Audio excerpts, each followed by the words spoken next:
السلام علیکم ورحمۃ اللہ وبرکاتہ. ان الحمد للہ نحمده ونستعینه ونستغفره ونعوذ باللہ من شرور انفسنا ومن سیئات اعمالنا. من يهده الله فلا مضل له ومن يضلله فلا هادي له. واشهد ان لا اله الا الله وحده لا شريك له واشهد ان محمدا عبده ورسوله. اما بعد فإن أصدق الحديث كتاب الله وخير الهدي هدي محمد صلى الله عليه وسلم وشر الأمور محدثاتها وكل محدثة بدعة وكل بدعة ضلالة وكل ضلالة في النار.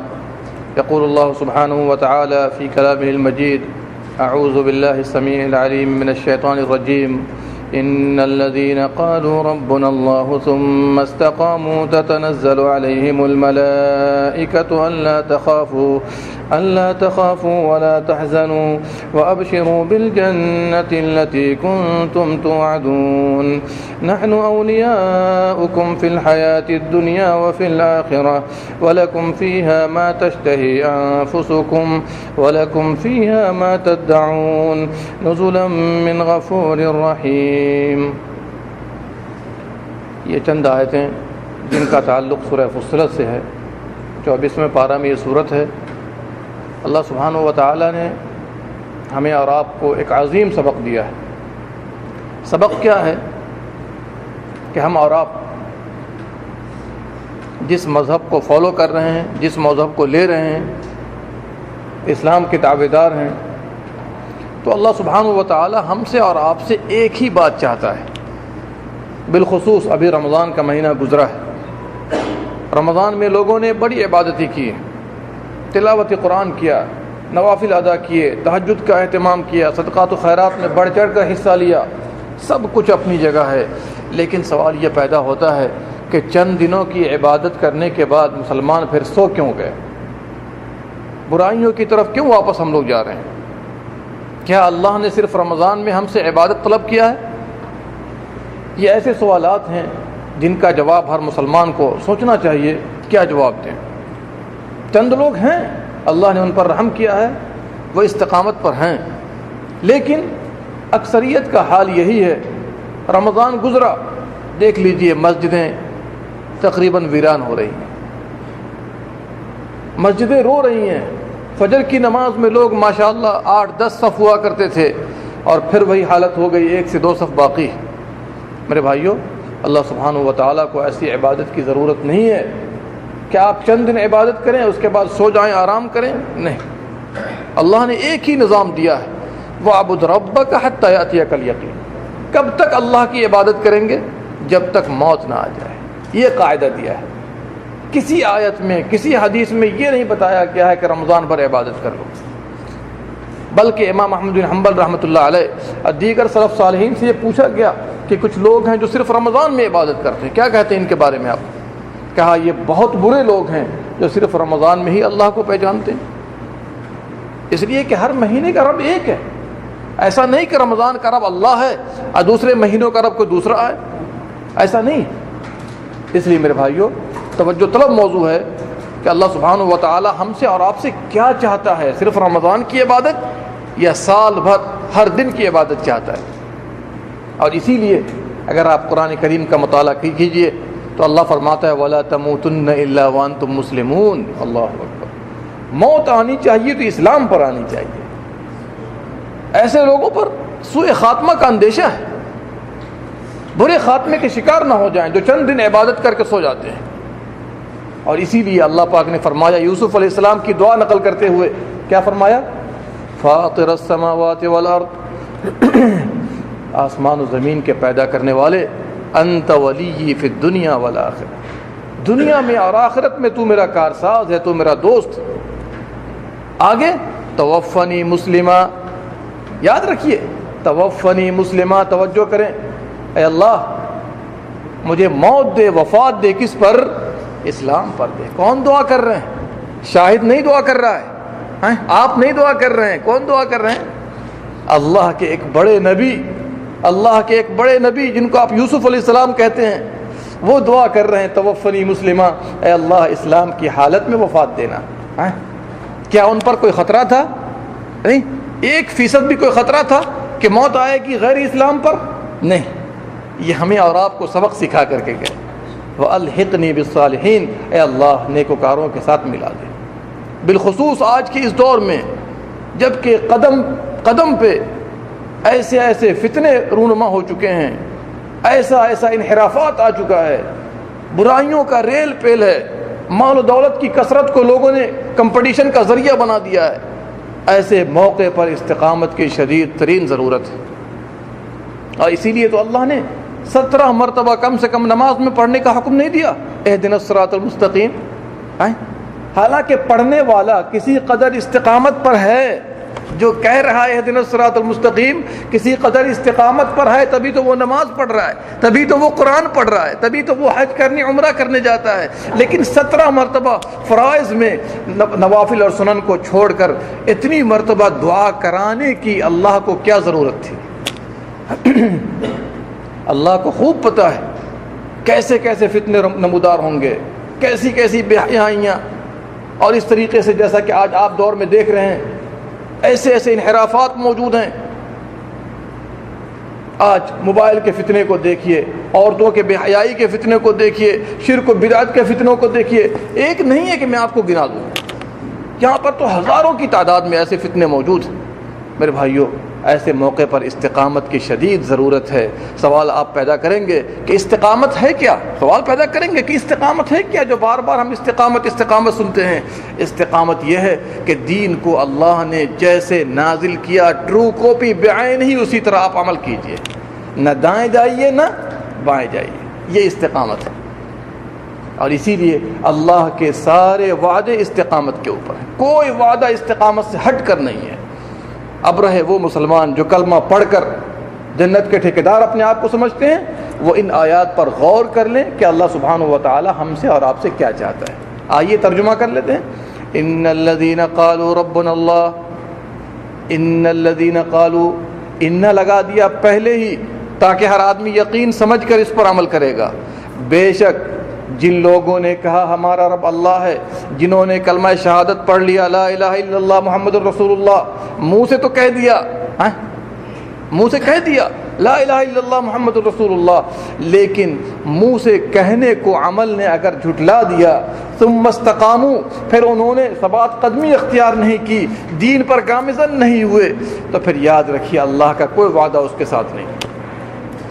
آپ نے نہیں پڑھا؟ پہلے پارہ میں اللہ نے کچھ لوگوں کا ذکر فرمایا ہے، وَمِنَ النَّاسِ مَن يَقُولُ آمَنَّا بِاللَّهِ، کچھ لوگ ہیں جو کہتے ہیں ہم اللہ پر ایمان لائے، آخرت پر ایمان لائے، وَمَا هُم بِمُؤْمِنِينَ، یہ مومن نہیں ہے، یہ مومن نہیں ہے، يُخَادِعُونَ اللہ، یہ اللہ کو دھوکہ دیتے ہیں، وَالَّذِينَ آمَنُوا، ایمان والوں کو بھی دھوکہ دیتے ہیں۔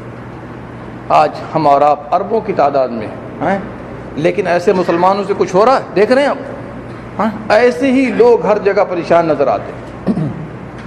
اس لیے میرے بھائیوں، صرف منہ تک نہ رکھیے، منہ کے ساتھ ساتھ اپنے جسم کے اعضاء، اپنے دل پر اس کا ثبوت پیش کیجئے کہ واقعی ہم نے جس کو منہ سے کہا ہے، جیسے ہم منہ سے کہنا جانتے ہیں ویسے پریکٹیکلی اس پر ہم عمل کرنا جانتے ہیں۔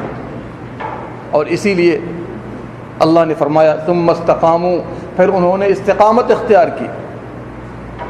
ایک بڑے مشہور صحابی ہیں سفیان بن عبداللہ الثقفی، انہوں نے نبی صلی اللہ علیہ وسلم سے کہا، اے اللہ کے نبی صلی اللہ علیہ وسلم توجہ کیجئے، کہا آپ مجھے ایک ہی بات بتائیے گا مگر جامع بات ہونی چاہیے۔ تو آپ صلی اللہ علیہ وسلم نے ایک ہی بات کہی، کہا قل آمنت باللہ ثم استقم۔ سوال دباؤ پر ہے، سوال کس پر ہے؟ دباؤ پر ہے، ایک ہی بات کیجئے گا، زیادہ کی ضرورت نہیں ہے ہمیں۔ کہا قل آمنت باللہ ثم استقم، کہا میں اللہ پر ایمان لایا، یعنی منہ سے ایمان لایا، ثم استقم، دل جسم کے اعضاء سب اس پر جم جائے۔ یہی تو اصل ایمان ہے، یہی تو اصل استقامت ہے۔ ورنہ منہ سے کہنے والے تو اربوں کی تعداد میں، لیکن پریکٹیکلی اس کو نافذ کرنے والے، ثبات قدمی پیش کرنے والے، برائیوں سے دور رہنے والے آپ دیکھ لیجئے بہت کم لوگ ملیں گے۔ جب آپ نے ایمان قبول کر لیا ہے، استقامت اختیار کر لیا، تو اللہ کے سارے وعدے آ گئے۔ پھر اللہ فرماتا ہے تتنزل علیہم الملائکہ، رحمت کا سلسلہ شروع ہو گیا، رحمت کے فرشتے نازل ہوں گے، رحمت کے فرشتے نازل ہوں گے. کیا لے کر نازل ہوں گے؟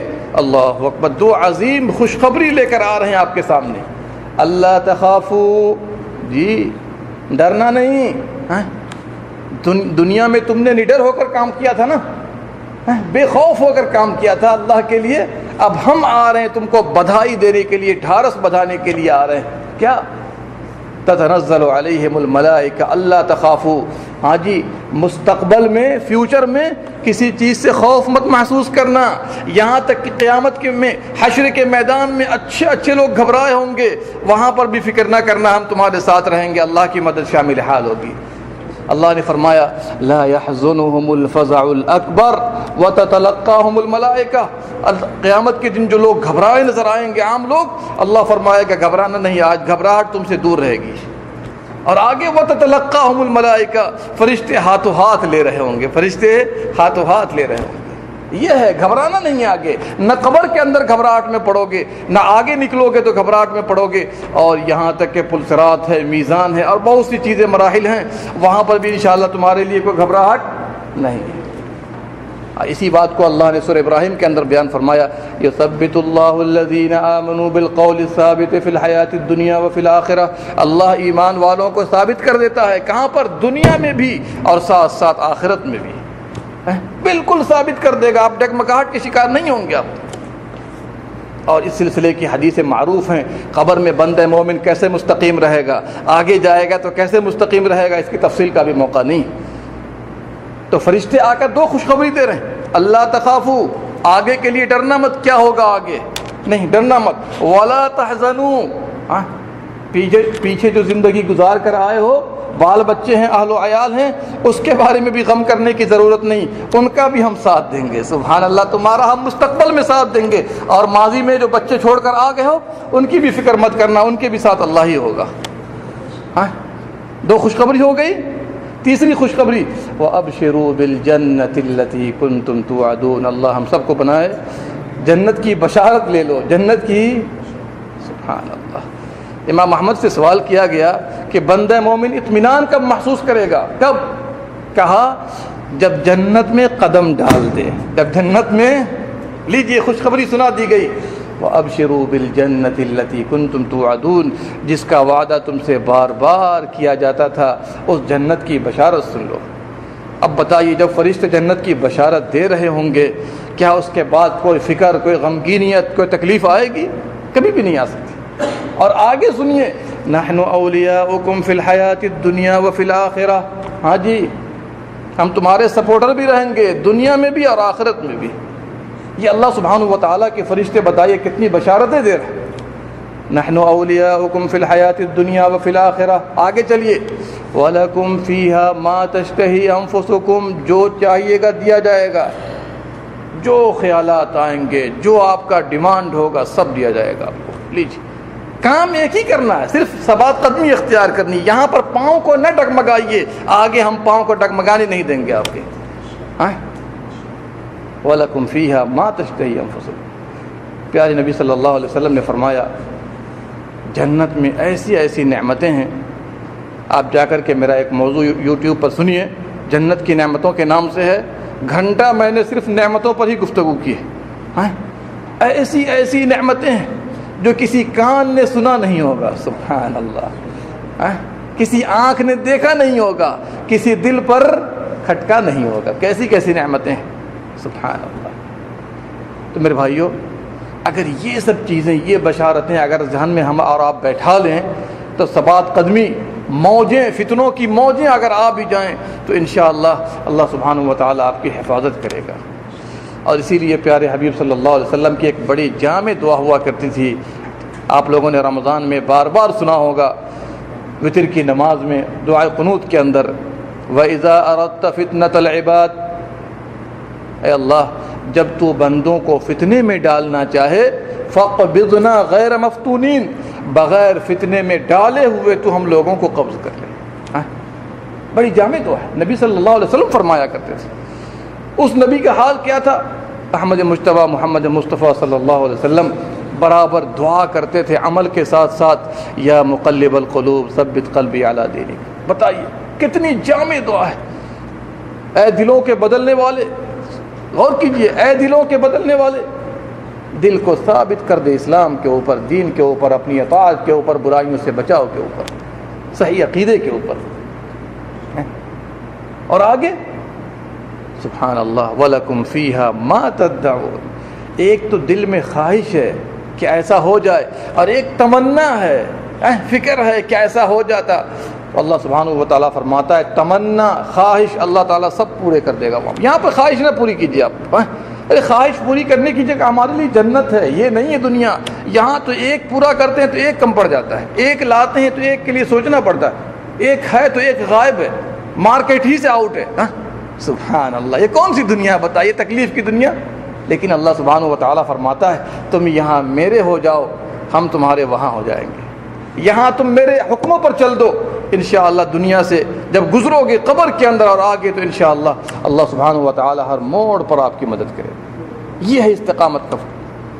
اور اسی لیے سورہ احقاف کے اندر اللہ سبحانہ و تعالیٰ فرماتا ہے ان الذین قالوا ربنا اللہ ثم استقاموا فلا خوف علیہم ولا هم يحزنون، جن لوگوں نے کہا رب اللہ ہے پھر جم گئے اسی کے اوپر، فلا خوف علیہم، ان پر کوئی خوف نہیں، وہ غمگین نہیں ہوں گے، اولئک اصحاب الجنت خالدین فیہا، یہی جنت والے ہیں۔ ہاں، کلمہ پڑھ کے سو جانے والے جنت والے نہیں ہیں، یہی جنت والے ہیں، خالدین فیہا، ہمیشہ رہیں گے، وہاں سے نکالے نہیں جائیں گے۔ اور آگے کیا فرمایا، جزاء بما كانوا يعملون، یہ بدلہ ہے کس چیز کا، ان کے عملوں کا بدلہ ہے۔ بدلہ کس چیز کا قرار دیا، عمل کا بدلہ ہے۔ چونکہ منہ سے کہہ دینا یہ تو سبھی لوگ کہہ دیتے ہیں، لیکن جب عمل کریں گے، جب مشکلات برداشت کریں گے، پریشانیاں برداشت کریں گے، تو اللہ سبحانہ و تعالیٰ ایسے لوگوں کو محروم نہیں کرے گا۔ اب آپ مجھے بتائیے نا، ایک چھوٹی سی مثال میں آپ کو دینا چاہتا ہوں، فجر کے وقت میں کتنی نیند آتی رہتی ہے۔ رات میں لوگ اس زمانے میں، فتنوں کے دور میں، انٹرنیٹ کے پیچھے لگے ہوئے ہیں، خبروں کے پیچھے لگے ہوئے ہیں، ڈش میں 12-1 بج جاتا ہے۔ کتنا بج جاتا ہے، 12-1 بج جاتا ہے۔ اب جو 1 بجے سوئے گا، 4 بجے عام طور پر آنکھ کھلے گی؟ نہیں، عام طور پر کی بات کر رہا ہوں، چند لوگ ہو سکتے ہیں جو 1 ہی گھنٹے میں اٹھ جائیں، لیکن عام طور پر جو انسانی فطرت ہے، کیا 3 گھنٹے کے بعد آنکھ کھلے گی؟ نہیں کھلے گی، نہیں کھلے گی۔ اور اسی لیے پیارے نبی صلی اللہ علیہ وسلم نے پہلے ہی دروازہ بند کر دیا تھا، کہا عشاء کے بعد میں بات چیت کو ناپسند کرتا ہوں، عشاء کے بعد بات چیت کو نہیں۔ جب تک آپ نہیں سوئیں گے آنکھ کیسے کھلے گی آپ کی، اللہ کے لیے قربانی کیسے؟ یہاں تو ہم پریشان ہیں فجر کے لیے۔ جو نیک لوگ تھے وہ تو تہجد پڑھا کرتے تھے، کیا پڑھتے تھے؟ تہجد پڑھا کرتے تھے۔ اللہ اکبر۔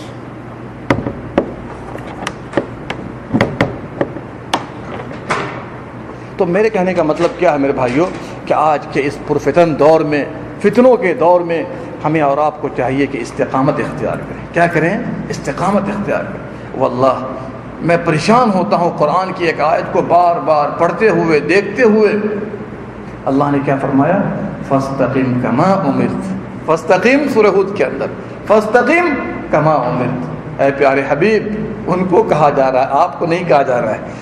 جب اس نبی کو کہا گیا جن کے گناہوں کو اللہ نے پہلے ہی بخش دیا تھا، کبیرہ گناہ انہوں نے کیا نہیں کبھی، کیا کہا جا رہا ہے؟ جس طرح آپ کو آرڈر کیا جا رہا ہے اس طرح استقامت اختیار کیجئے گا، یہ نہیں اپنی مرضی سے استقامت اختیار کیجئے۔ جی، ایک ہے کہ آپ اپنی مرضی سے کام کر رہے ہیں، نہیں، وہ استقامت کی ضرورت نہیں اللہ کو۔ اللہ رب العالمین کا آرڈر جس طرح ہے، ایسا کرنا ہے اور ایسا نہیں کرنا ہے، آپ کو اس طرح استقامت اختیار کرنا ہے۔ وَمَن تَابَ مَعَكَ وَلَا تَطْغَوْا، جی، اور جو اہل ایمان آپ کے ساتھ ہیں ان کو بھی ایسے ہی کرنا ہوگا۔ وَلَا تَطْغَوْا، چونکہ استقامت کو پارا پارا کرنے والی 2 چیزیں ہیں، توڑنے والی کتنی چیزیں ہیں؟ 2 چیزیں ہیں۔ ان میں سے ایک ہے شریعت کی حد کو پار کر دینا، آگے بڑھ جانا، جس کو ہم افراط کہتے ہیں، اور کمی کر دینا جس کو ہم تفریط کہتے ہیں۔ تو افراط اور تفریط سے پاک ہونا ہوگا، نہ زیادتی کیجئے عمل کرنے میں، کہنے میں، اور نہ کمی کیجئے، درمیان پر آئیے، جس کو حد اعتدال کہا جاتا ہے۔ جی، یہ علماء اکرام نے اس بات کو واضح کر دیا ہے۔ بہت سے لوگ عمل کرتے کرتے بہت آگے نکل گئے۔ بھائی نصارہ پر اللہ نے کیوں، نصارہ سے بچنے کا کیوں حکم دیا سورہ فاتحہ کے اندر والضالین میں؟ معلوم نہیں، عمل کیے چلے جا رہے ہیں۔ بھائی آپ کو تو معلوم بھی تو کرنا ہوگا کہ اللہ کا حکم کیا کیا ہے، معلوم کیجئے، عمل کیجئے، یہ ہمارا طریقہ ہے. معلوم نہیں عمل کیے جا رہے ہیں، نصرانیوں کا طریقہ ہے. معلوم ہے عمل نہیں کر رہے ہیں، یہ یہودیوں کا طریقہ ہے. ہمیں اور آپ کو درمیان میں رہنا ہے. اسی لیے ولا تطغوا کہا، حد سے آگے نہیں بڑھنا. چنانچہ 3 صحابی کا وہ واقعہ معلوم ہے نا، جو حد اعتدال کو نکلنا چاہ رہے تھے، ازواج مطہرات کے پاس گئے اور کہا اماں جان یہ بتائیے پیارے نبی کی عبادت کا حال کیا تھا. بخاری کے اندر بہت مشہور حدیث ہے، اور یہ حدیث بالکل اصول کی حیثیت رکھتی ہے. جب آپ رضی اللہ عنہ عائشہ نے بتایا کہ پیارے نبی صلی اللہ علیہ وسلم ایسے اور ایسے عبادت کیا کرتے تھے، تو حدیث کے الفاظ ہیں کأنہم تقالوها، ان تینوں نے پیارے نبی کی عبادت کو کمتر خیال کیا. کن کی عبادت کو؟ اپنی عبادت کو کمتر خیال نہیں کیا. کن کی عبادت کو؟ بعض لوگ غلط ترجمہ کر دیتے ہیں کہ اپنی عبادت کو کمتر خیال کیا. نہیں، پیارے نبی کی عبادت کو کمتر خیال کیا. ظاہر سی بات ہے پیارے نبی صلی اللہ علیہ وسلم پوری رات عبادت نہیں کرتے تھے. کبھی شروع میں کیا، درمیان میں سو گئے، پھر اخیر میں اٹھ گئے. کبھی اخیر میں کیا، پوری رات سو گئے. تو آپ صلی اللہ علیہ وسلم کی عبادت حد اعتدال سے باہر نہیں تھی. ان میں سے ایک نے کیا کہا، دیکھیے برائی کی جڑ ایسی ہی نکلتی ہے، اور ہم لوگ کیا کہہ دیں گے جڑ سے، یہ اللہ والے لوگ رات پر عبادت کرتے ہیں. کیا کہتے ہیں ہم لوگ؟ نہیں. ان میں سے ایک نے کہا آج سے سوؤں گا نہیں، آج سے نہیں سوؤں گا، رات بھر عبادت کرتا رہوں گا. حالانکہ خیال کتنا اچھا لگ رہا ہے آپ کو، لگ رہا ہے کہ نہیں لگ رہا کہ آدمی اللہ کی عبادت ہی نہ کرے گا. ہم لوگ کہہ دیں گے اللہ کی عبادت ہی نہ کرے گا. چلیے دوسرے نے کیا کہا، روزانہ ہی روزہ رکھوں گا، افطار نہیں کروں گا، روزہ توڑوں گا نہیں، چلتا ہی کنٹینیوس چلتا رہے گا روزہ. اور تیسرے نے کہا نہیں جی اب عورتوں سے بھی دور رہوں گا، کیونکہ یہ بھی ایک وجہ ہے اللہ کی عبادت سے پیچھے ہو جانے کی. بظاہر حالانکہ بیلنس کرنے والا، آج تو ہم لوگ رکوع سجود میں لگے ہوئے ہیں نا، ایسا نہیں ہونا چاہیے. اعتدال پر رہیے اگر تو انشاءاللہ یہ بھی کار عبادت ہے. تو تیسرے نے کہا بیویوں سے الگ ہو جاؤں گا. پیارے نبی صلی اللہ علیہ وسلم کو جب خبر پہنچی تینوں کو بلایا. کیوں؟ اس لیے کہ حد اعتدال کو ان لوگوں نے پار کرنے کی کوشش کی. تو تینوں کو بلا کر کہا کہ ایسی ایسی خبر پہنچی ہے، تم لوگ کیا کہتے ہو اس کے بارے میں؟ کہا اللہ کے نبی صلی اللہ علیہ وسلم ارادہ تو بڑا اچھا، ہمارا عبادت کرنے کا ارادہ ہے. کہا نہیں، میں سوتا بھی ہوں، عبادت بھی کرتا ہوں. کان کھول کر سنیے، روزہ بھی رکھتا ہوں اور افطار بھی کرتا ہوں، بیویوں سے قربت بھی اختیار کرتا ہوں، اور یہ میرا طریقہ ہے. جو میرے طریقے پر نہیں وہ مجھ میں سے نہیں. لیجیے، جو جراثیم ابھر رہے تھے انحراف کے، پیارے نبی صلی اللہ علیہ وسلم نے پہلے ہی اس کو کچلنے کی کوشش کی. اب آپ مجھے بتائیے، اللہ رب العالمین اعتدال چاہتا ہے. کیا چاہتا ہے؟ اعتدال. اسی کو ثبات قدمی کہا جاتا ہے. اللہ کا دین یہی ہے. ایسے بڑے واقعات ہیں صحابہ کرام کے کہ جو بالکل صوام و قوام تھے، روزہ دار تھے، قیام کرنے والے تھے. پیارے نبی صلی اللہ علیہ وسلم نے سختی سے منع فرمایا.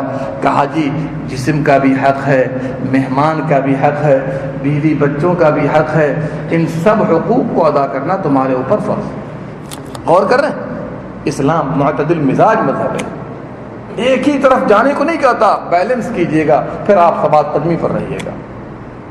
اور ثبات قدمی کے لیے آپ کو میں کیا بتاؤں، قرآن کریم میں اور بھی آیات ہیں، جن میں سے ایک آیت اگر آپ لے لیں، اللہ سبحانہ و تعالیٰ نے فرمایا قل انما انا بشر مثلکم. توجہ کیجئے، آپ کہہ دیجئے اے پیارے حبیب صلی اللہ علیہ وسلم میں تمہارے جیسا انسان ہوں، بشر ہوں، ہاں، لیکن یوحا الیہ میرے پاس وحی کی جاتی ہے، جبریل میرے پاس آتے ہیں، انما الہکم الہ واحد، اور یہ دعوت دے کے جاتے ہیں، یہ سکھا کے جاتے ہیں کہ سب کا معبود ایک ہی معبود ہے. آگے چلیے، فاستقیموا الیہ، ہاں اس پر استقامت اختیار کرنا ہوگا. واستغفروا، استقامت کے بعد استغفار کا حکم کیوں ہے؟ کبھی غور کیا آپ نے؟ فاستقیموا الیہ، اللہ کی طرف بڑھنے میں استقامت اختیار کیجیے. واستغفروا، اور استغفار کرتے رہیے. کیا مطلب ہوا کہ استقامت میں اگر تھوڑی بہت کمی پیدا ہو جائے انسان ہونے کے ناطے، استغفار کیجیے گا، توبہ کیجیے گا، اللہ سبحانہ و تعالیٰ گناہوں کو معاف کر دے گا. بات سمجھ میں آتی ہے؟ یہ چند آیات ہیں استقامت کے باب میں، اور بھی آیات ہیں، میں ان تفاصیل میں جانا نہیں چاہتا. لیکن اب میں چاہتا ہوں کہ دیکھیے استقامت اختیار کرنے والوں کے چند نمونے قرآن شریف نے بیان کیے ہیں، وہ بیان کر کے انشاءاللہ میں اپنی بات ختم کر دوں گا. دیکھیے سورہ تحریم بہت مشہور آیت ہے، 28ویں پارہ میں، چھوٹی سی صورت ہے۔ اللہ سبحانہ و تعالیٰ نے کئی لوگوں کے اس میں قصے بیان کیے ہیں، ان میں سے ایک قصہ ہے فرعون کی بیوی کا بھی۔ فرعون کی، سبحان اللہ، بتائیے فرعون کی بیوی کا دنیاوی کیا مقام تھا؟ ایک بادشاہ کے محل میں ایک رانی کی حیثیت سے ہے کہ نہیں ہے؟ عیش و آرام میں موج کر رہی ہے، بڑے بڑے خدام ہیں، نوکر ہیں، سرونٹ ہیں، سب آگے پیچھے کر رہے ہیں کہ نہیں کر رہے ہیں، بڑا اچھا کھانے والی ہے، سبحان اللہ۔ اس کے باوجود کیا ہوا؟ اپنے ایمان کو چھپا کر رکھا ہوا ہے۔ اسلام قبول کیا، موسیٰ علیہ السلام کا دین قبول کیا، فرعون کے پیچھے نہ پڑی، حالانکہ شوہر ہے اس کا۔ ہونا تو یہ چاہیے تھا کہ فرعون کے پیچھے پڑ جاتی، کہ جو شوہر کہے گا وہی نہ میں بھی کہوں گی۔ آج کل ہماری عورتیں ایسے ہی کہہ دیتی ہیں عام طور پر، نہیں، صحیح بات میں ان کا ساتھ دینا چاہیے۔ کیا ہوا؟ جب پتہ چلا فرعون کو کہ ارے بغاوت گھر ہی سے نکل رہی ہے، بغاوت گھر ہی سے نکل رہی ہے، سمجھایا بجھایا کہ تو رانی ہے، تو گھر میں رہتی ہے میرے، اور میرے پتے میں سوراخ کر رہی ہے۔ کہا کہ نہیں، رب تو اللہ ہے ہمارا، تو رب تھوڑی ہے۔ اس نے کہا تھا انا ربکم الاعلی۔ کہا کہ بات مان لے، میں سزا دینا نہیں چاہتا، ایمان کو چھپائی تھی لیکن ظاہر ہو گیا ایمان۔ سارے لوگوں نے، جتنے بادشاہ کے خدام تھے، رعایا، سبوں نے مطالبہ کیا کہ نہیں، یہ دین ہمیں نہیں چاہیے، اس کو کہو یا تو واپس آئے یا تو گھر سے نکالو اس کو۔ اللہ اکبر۔ اہل تاریخ نے نقل کیا، واقعی ان واقعات کو پڑھنے کے بعد انسان کے رونگٹے کھڑے ہو جاتے ہیں۔ ایک عورت صنف نازک ہے، جو ہر طرح سے نازک ہے، اس کے باوجود اس کی جرأت اور بہادری کو داد دیجیے۔ اس نے کہا نہیں، ایسا نہیں ہو سکتا، رب ہمارا اللہ ہے، تو رب نہیں ہے، تو انسان ہے، تیرے ہاتھ میں کیا ہے؟ کچھ نہیں ہے۔ اس کے باوجود جب بادشاہ نے کہا، فرعون نے کہا کہ چل اگر نہیں مانتی ہے تو آگ میں پھینک دوں گا، کہا کہ آگ میں نہیں، جہاں چاہ جو چاہ تو کر دے، ایک ہی جانے کو پریشانی کی بات نہیں ہے۔ اور یہ سب ہمارے لیے صرف واقعات کی حیثیت رکھتے ہیں، لیکن سوچنا اور انحراف سے بچنا آج کے دور میں آسان نہیں۔ وہ کیسا دور تھا، ایک ہی کی بادشاہت چل رہی تھی، پرندے پر نہیں مار سکتے فرعون کے بغیر، اس کے باوجود اللہ اکبر۔ اہل تاریخ نے نقل کیا، چلچلاتی ہوئی دھوپ میں ڈال دیا گیا، چاروں ہاتھ اور پاؤں کو باندھ دیا گیا، پیٹھ پر بڑا چٹان رکھ دیا گیا۔ کیا رکھ دیا گیا؟ چٹان رکھ دیا گیا۔ اللہ اکبر۔ پھر بھی کہا گیا کلمہ کفر کہہ دے، چھوڑ دیا جائے گا، ابھی بھی تو رانی ہی رہے گی۔ کہا نہیں۔ اور جیسے پریشانی آ رہی تھی، تکلیف اٹھا رہی تھی، مشکلات میں پڑی ہوئی تھی، ایک دعا کرتی ہے جس کو وہ جانتی ہے، اس کا رب جانتا ہے، جس کو قرآن پاک میں اللہ نے نقل کر دیا ہے۔ اگر اللہ نقل نہ کرتا اس دعا کو ہم نہیں جان پاتے۔ کیا کہا اس نے؟ رب ابن لی عندک بیتا فی الجنہ، سبحان اللہ، رب ابن لی عندک بیتا فی الجنہ، اے میرے رب، میرے لیے اپنے پاس جنت میں ایک گھر بنا دے، اپنے پاس جنت میں۔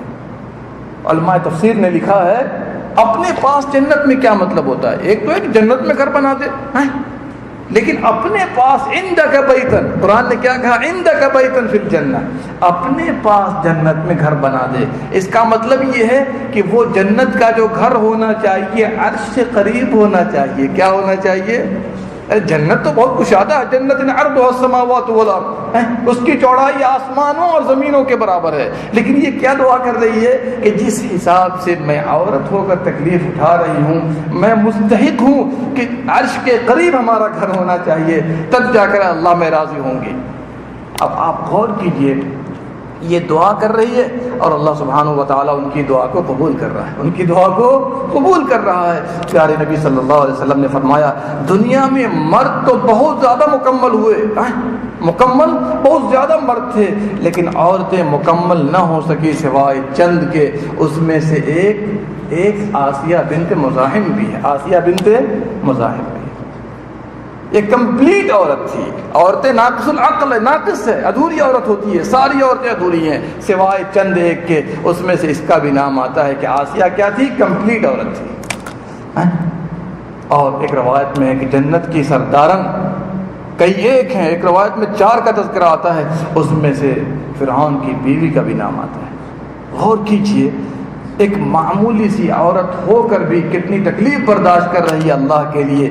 وہ تو عورت تھی کہ عورت کا تذکرہ قرآن نے کیا. آج آپ مرد ہیں کہ کسی تذکرے کے لائق نہیں ہیں. مرد ہیں پھر بھی تذکرے کے لائق نہیں. کیوں؟ دین کے لیے ہم نے کوئی مشکل برداشت کرنے کی کوشش نہیں. جہاں پر دیکھا تھوڑا سا لاس ہونے والا ہے وہیں پر جھوٹ اور دھوکہ غیبت کر کے آگے نکلتے ہوئے.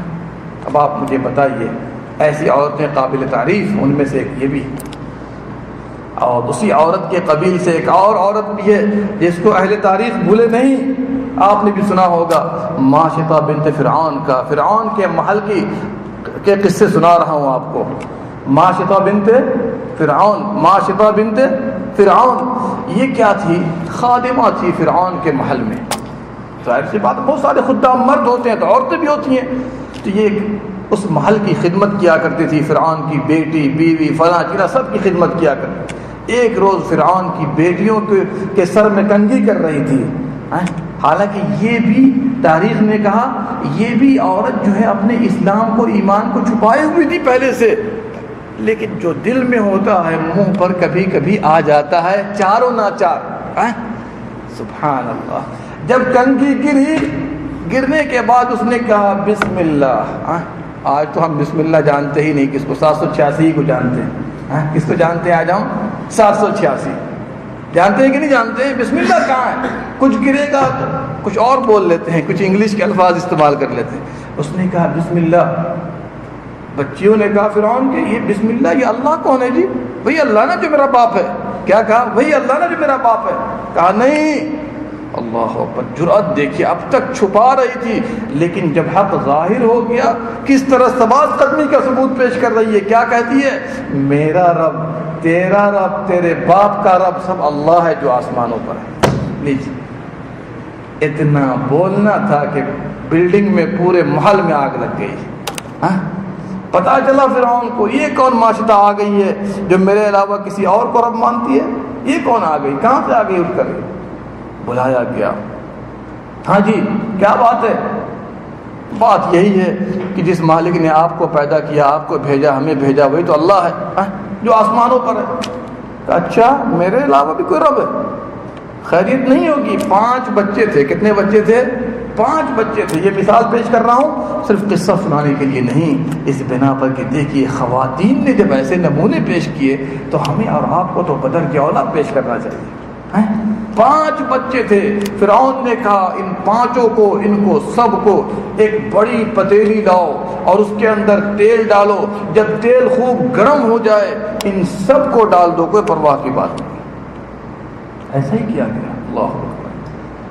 پتیلی خوب گرم کی گئی، اس کے اندر تیل ڈال کر کے، ظاہر سی بات ہے تیل جب گرم ہو جاتا ہے تو آپ تو اندازہ کر سکتے ہیں کہ ایک قطرہ اگر پڑ جائے، لگ جائے اگر، اس وقت کیا حالت ہوتی ہے. پکاتے ہوئے کبھی کبھی ایسا ہو جاتا ہے، فرائی کرتے ہوئے ایسا ہو جاتا ہے. سبحان اللہ. جب 5 بچوں کو ڈالنا شروع کیا فرعون کے اہلکاروں نے، ان کے ورکروں نے، سپاہیوں نے، پولیسوں نے جب ڈالنا شروع کیا تو آخری بچہ دودھ پینے والا بچہ تھا. بچہ جب دودھ پینے والا ہو اس سے کتنی الفت ہوتی ہے آپ اندازہ کر سکتے ہیں. سبحان اللہ. عورت بھی ذرا پیچھے ہٹی، یہ دودھ پیتا ہوا بچہ ہے، بچہ بھی جو ہے ذرا تأمل کر رہا ہے. اس کے بعد کیا ہوا؟ بچے کے منہ پر اللہ نے یہ بات جاری کر دی. کہا ماں تو صبر کر لے، تو حق پر ہے. ابھی تو اگر چلی بھی جائے گی، میں چلا جاؤں گا مثال کے طور پر، تو انشاءاللہ جنت میں سب اکٹھے ساتھ جائیں گے.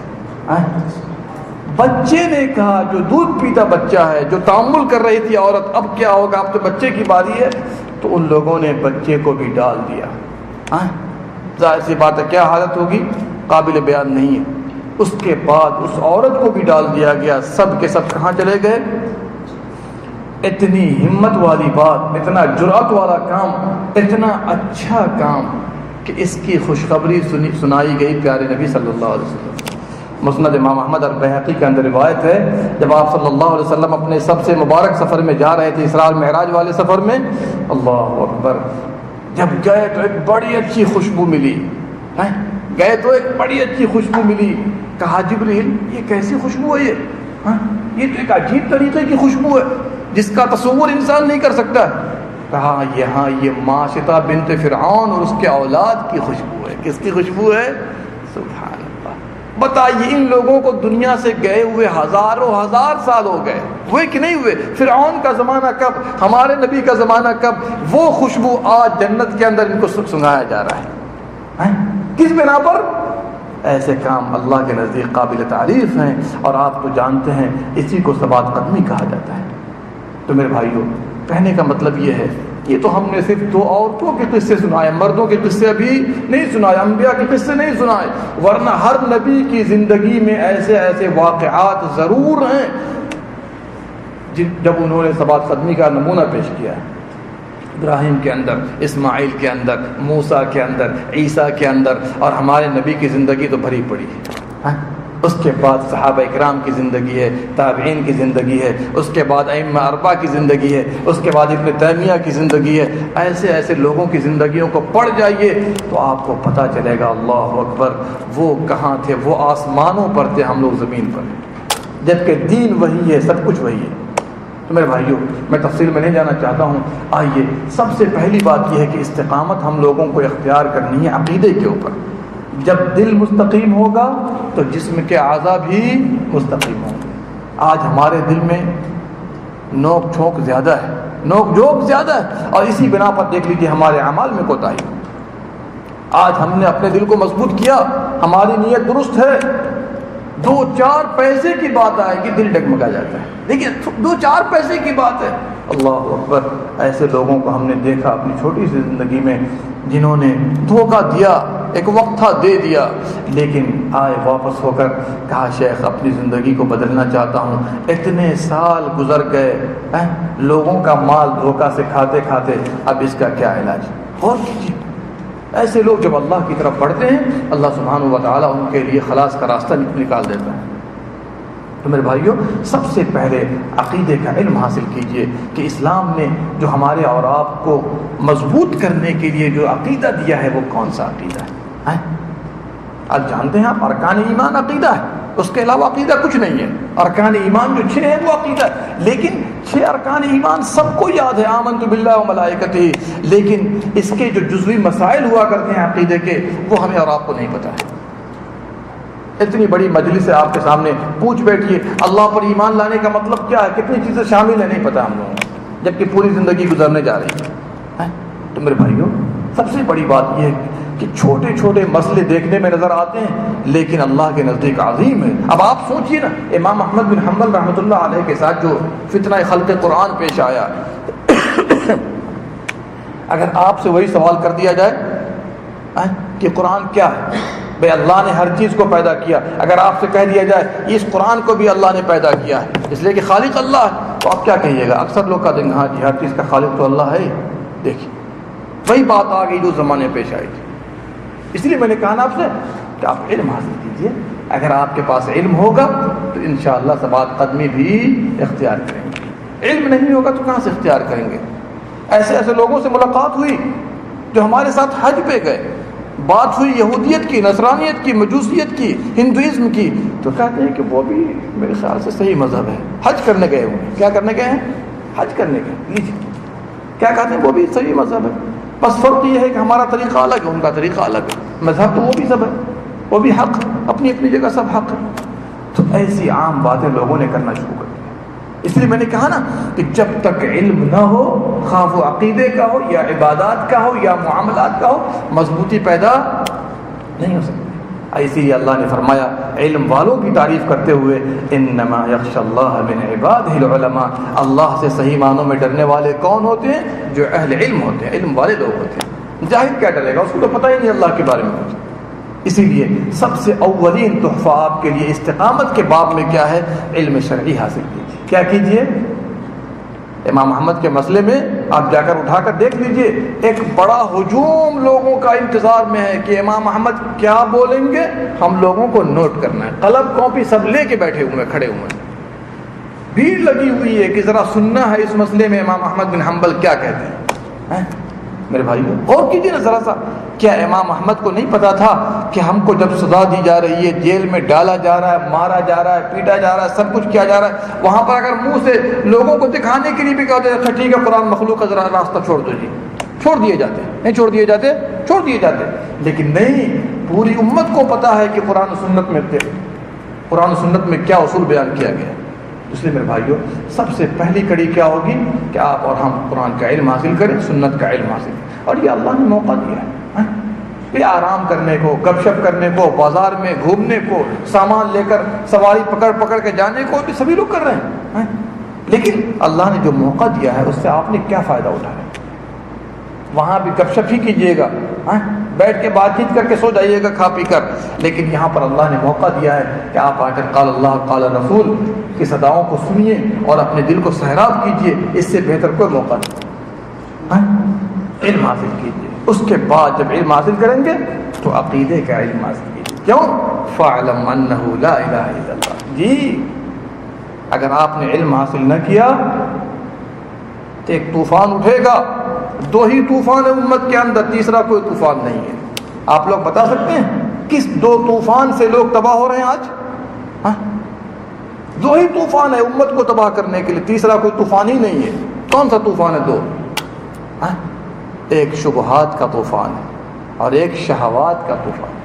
شبہات کے ذریعے لوگ شرک و بدعت وغیرہ حلال و حرام بے تمیز نہیں کر رہے ہیں، اور شہوات کے ذریعے برائیاں، فحاشیاں، بے حیائیاں، عریانیت عام ہو رہی ہے۔ دو ہی یہ چیز، شیطان انہی دونوں کو سپلائی کرتا ہے، شبہات، شہوات۔ شبہے ڈالے گا، اللہ کا دین کہتا ہے اللہ سبحانہ و تعالی عرش پر ہے، مثال کے طور پر ایک مثال دے رہا ہوں آپ کو، آپ بھی کہتے ہیں اللہ اکبر، اللہ سب سے بڑا، کہتے ہیں کہ نہیں کہتے ہیں؟ اذان میں سجدے میں کہتے ہیں سبحان رب اعلیٰ، رب العالمین سب سے اعلیٰ ہے، سب سے زیادہ اونچائی پر ہے۔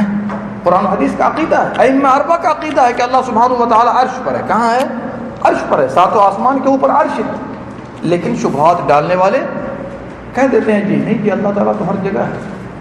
ایک عالم آئے چند دن پہلے، عالم آئے، میری ان سے بات ہوئی، آئے تھے کچھ انٹرویو کے لیے آئے تھے، میں نے ایک ہی سوال کیا اللہ کہاں ہے؟ اس نے عربی ہی میں کہا فی کل مکان۔ کیا کہا؟ فی کل، 2-4 دنوں پہلے کی بات کر رہا ہوں آپ سے، فی کل مکان، ہر جگہ ہے اللہ تعالیٰ۔ تو ہم نے الزامی طور پر کہا یہ ٹیبل کے نیچے بھی ہے، حمام میں بھی ہے، نعوذ باللہ۔ ہر جگہ کا مطلب تو یہی ہوتا ہے، جہاں پر بھی آپ چاہیں گے اس کرسی کے نیچے جہاں پر آپ بیٹھے ہوئے اللہ، تو پھر اللہ اکبر تو نہ رہا، اللہ اصغر ہو گیا۔ کیا ہو گیا؟ کیا ہو گیا؟ وہ اللہ اصغر ہو گیا، اللہ سب سے چھوٹا ہے، جہاں پا رہے ہیں آپ اس کو لے جا رہے ہیں۔ نہیں، ایسا نہ کہیے، اللہ کا احترام کیجیے، اللہ کی عزت کیجیے، اللہ ساتوں آسمان کے اوپر عرش پر۔ جی قرآن میں 7 مقام پر نہیں آیا، 6 مقام پر، الرحمن علی العرش استوى ثم استوى علی العرش۔ عرش ہے کیا؟ عرش ہے کیا؟ یہی تو ہے جو ساتوں آسمان کے اوپر اللہ کا عرش، جیسا کہ احادیث بتاتی ہے۔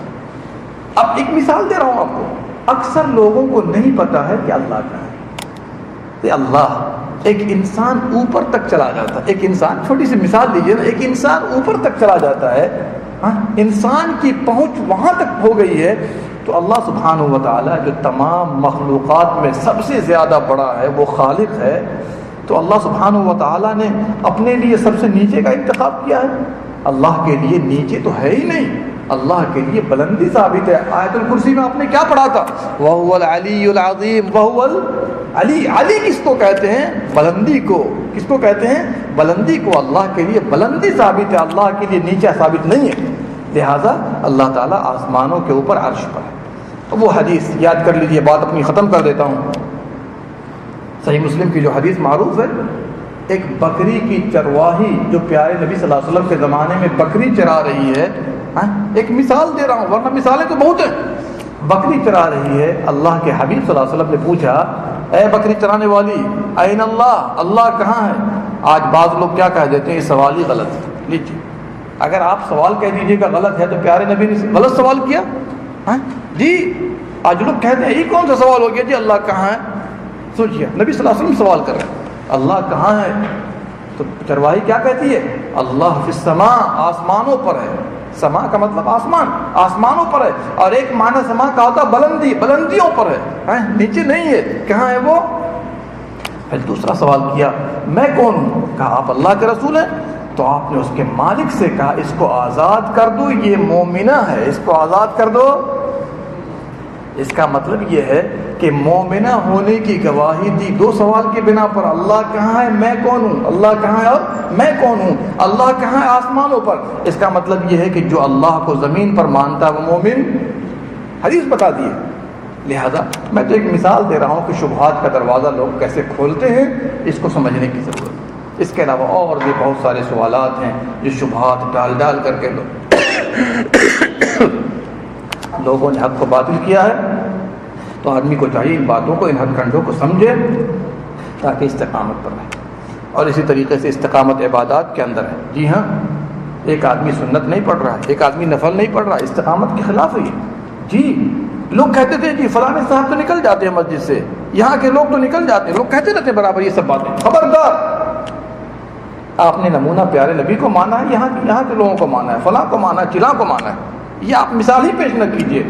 جب ہم نے پیارے نبی کا کلمہ پڑھا ہے لا الہ الا اللہ محمد الرسول اللہ، تو آپ نمونہ کو ہمارے سامنے کیوں نہیں لاتے؟ اس نمونے کو سامنے لائیے گا، بہت سے سوالات چھٹ جائیں، کنارے ہو جائیں۔